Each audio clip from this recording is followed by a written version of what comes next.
हाय, क्या आप नींबू की खेती करना चाहते हैं, चाहे छोटे स्तर पर चाहे बड़े स्तर पर, चाहे आप एक गार्डनर हैं जो 2-4 पौधे अपने लिए लगाना चाहते हैं, या किसान हैं जो कमर्शियल लेवल पे इसकी खेती करना चाहते हैं और आमदनी पाना चाहते हैं, तो ये वीडियो जरूर देखें। इसकी खेती में सबसे बड़ी प्रॉब्लम ये आती है कि आज अगर आप सोशल मीडिया पे चले जाएं तो आपकी इसको बहुत सारी वैरायटीज सुनने को मिलेंगी।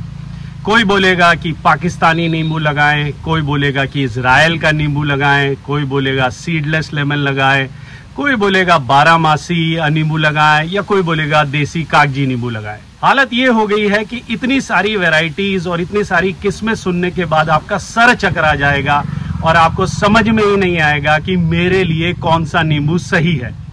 तो आइए इस वीडियो में इसको बहुत ही सरल बना देते हैं। इसको देखने के बाद आप ये खुद डिसाइड कर पाएंगे कि आपके लिए कौन सी वैरायटी सही है।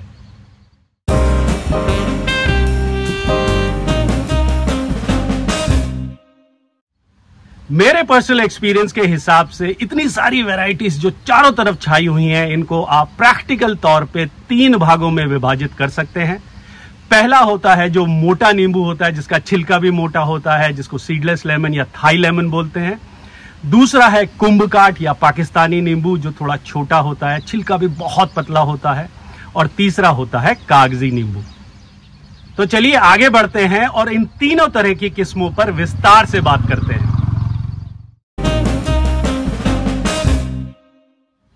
चलिए सबसे पहले बात करते हैं थाई लेमन या सीडलेस लेमन की, जिसका छिलका भी मोटा होता है और इसका साइज भी बड़ा होता है कागजी नींबू या पाकिस्तानी नींबू से।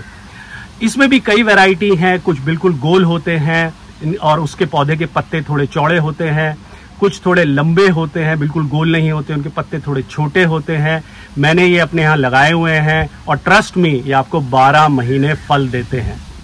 तो अगर आपको 12 महीने अपने यहाँ नींबू चाहिए, आपको 2-3 पौधे लगाने हैं, आप एक गार्डनर हैं या किसान हैं, लेकिन आपको आपके आसपास फार्म हाउस पे 2-3 पौधे नींबू के लगाने हैं जिससे हर समय नींबू मिलते रहें, तो आप ये वाली किस्म लगाएं।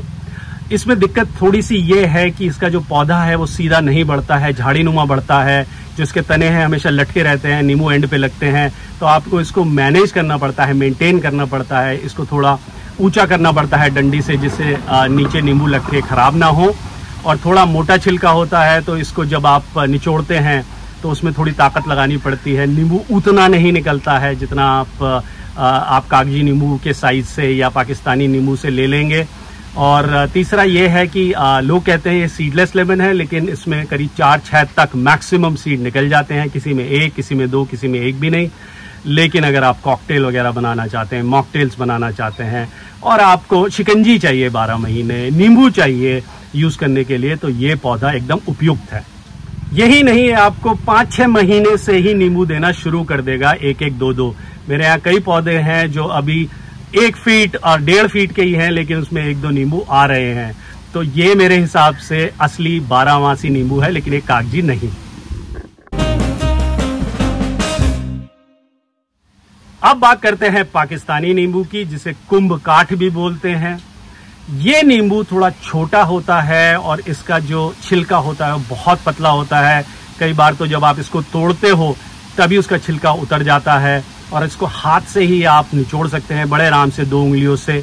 इसमें जूस भी काफ़ी होता है और ये बहुत ज़्यादा फल देता है।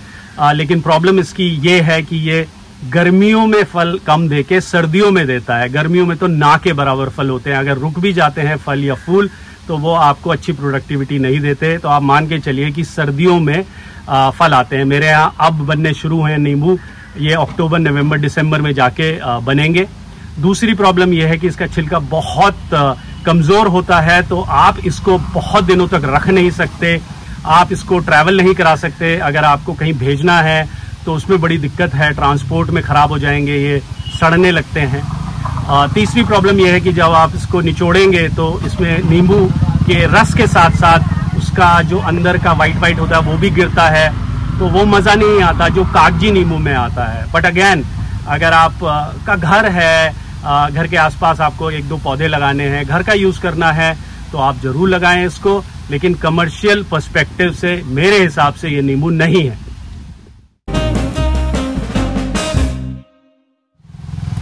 जहां तक कागजी नींबू की बात है तो जो वैज्ञानिक हैं और कृषि संस्थान हैं वो इसकी बहुत सारी वैरायटीज के बारे में बात करते हैं, जैसे बालाजी, साई शरबती, फूले शरबती, विक्रम, NRCC 7, 8 एटसेट्रा। अगर आपको इनमें से कोई जेन्युइन वैरायटी मिल जाती है तो आप जरूर लीजिए, लेकिन मेरा एक्सपीरियंस ये कहता है कि वैरायटीज के बारे में बात तो होती है बट एक्चुअली वो ऑथेंटिक पौधा उसी का है ये तय कर पाना बहुत मुश्किल होता है, क्योंकि सब पौधे लगभग एक ही प्रकार के लगते हैं जब कागजी नींबू की बात आती है। मैं कागजी नींबू को लेके ये सजेस्ट करूंगा कि हमें इतनी सारी वैरायटीज को देख के और सुन के कंफ्यूज नहीं होना है और किसी जेन्युइन सोर्स से, चाहे वो कोई सरकारी विभाग हो, चाहे कोई नर्सरी हो जिस पे आप विश्वास कर सकते हैं, या कोई किसान हो जिसने ऑलरेडी लगाए हुए हैं, उन पौधों को देख के वहां से पौधे लीजिए।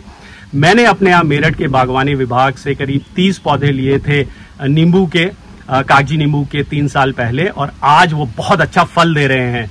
मुझे जेन्युइनली ये नहीं पता कि वो इतनी सारी किस्मों में से कौन सी है, बट मेरे लिए वो काम कर रही है। कागजी नींबू में एक और टर्म आजकल बहुत फेमस है जिसको बोलते हैं 12 कागजी नींबू। ये कहते हैं कि ये आपको 12 महीने नींबू देगा और शायद पहले साल से ही नींबू देना शुरू कर दे। मेरा एक्सपीरियंस ये कहता है कि अगर आपको बाग लगाना है, उसे लंबे समय तक रखना है और बहुत अच्छा प्रोडक्शन लेना है, कमर्शियल लेवल पे जाना है, तो आपको बीज वाला पौधा या बीजू पौधा ही लगाना चाहिए, जो 3 साल के बाद ही आपको फल देना शुरू करेगा, लेकिन जब देगा तो बहुत ज्यादा देगा। जो कलमी पौधा होता है या ग्राफ्टेड पौधा होता है, जिसको ये कहते हैं कि 12 है, हो सकता है आपको 1 साल में ही फल देना शुरू कर दे, लेकिन वो इतना अच्छा नहीं फल देगा और इतने लंबे टाइम तक नहीं चलेगा। मैं ये भी मानता हूं कि कोई भी नींबू आपको 12 महीने नींबू नहीं देगा। जब कागजी नींबू की हम बात कर रहे हैं, ज्यादा से ज्यादा 3 बार फ्रूटिंग हो जाएगी साल में, वो भी एक जो फ्रूटिंग होती है वो ना के बराबर होती है, तो मान के चलिए 2 फ्रूटिंग आपको साल में देगा। और उसका टाइम आप डिसाइड थोड़ा कर सकते हैं, थोड़ा सा मैनिपुलेशन करके। कुछ प्रैक्टिसेस हैं जिसमें आप ये एक्चुअली जज कर पाएंगे या डिसाइड कर पाएंगे कि आपको फल एक्चुअली कब चाहिए।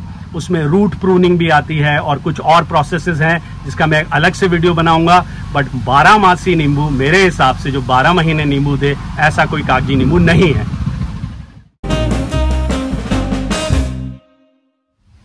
अब बात आती है कि इन तीनों वैरायटीज में से मेरे लिए कौन सी सही है।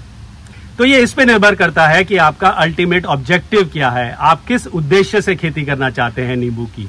अगर आप ऐसे किसान हैं जो मार्केट में से ले जाना चाहते हैं, अच्छा मुनाफा कमाना चाहते हैं, एक बाग तैयार करना चाहते हैं जो सालों साल चले और उसकी प्रोडक्टिविटी बढ़ती रहे, तो आप कागजी नींबू लगाएं। और अगर आपको जेन्युइन सोर्स से वैरायटीज मिल सकती हैं तो स्क्रीन पे दिए हुए किसी भी वैरायटीज को चूज कर सकते हैं। कागजी नींबू में कमर्शियल खेती के सारे गुण हैं। इसका जो रस होता है वो खट्टा होता है, भरपूर रस होता है इसमें। साइज जो होता है बहुत बढ़िया होता है, ना ज्यादा बड़ा ना ज्यादा छोटा। छिलका भी बहुत ज्यादा पतला नहीं होता, तो ट्रांसपोर्ट में आसानी होती है, लंबे टाइम तक आप इसको स्टोर कर सकते हैं और मार्केट में इसका बहुत अच्छा मूल्य मिलता है। लेकिन अगर आपको घर के लिए नींबू चाहिए, आपको कमर्शियल लेवल पे इसकी खेती नहीं करनी है, तो आप पाकिस्तानी नींबू लगा सकते हैं। और वहीं अगर आपको 12 महीने नींबू चाहिए तो थाई लेमन या सीडलेस लेमन लगाएं। दोस्तों, इस वीडियो में इतना ही। मैं आशा करता हूं ये वीडियो आपको पसंद आया होगा, और अगर दी हुई जानकारी अच्छी लगी तो प्लीज इसे आगे अपने फेसबुक ग्रुप में और व्हाट्सएप पे शेयर करें, ताकि बाकी किसान भाई और गार्डनर्स इसका फायदा उठा सकें। मैं फिर आऊंगा एक नए वीडियो के साथ, तब तक जय हिंद।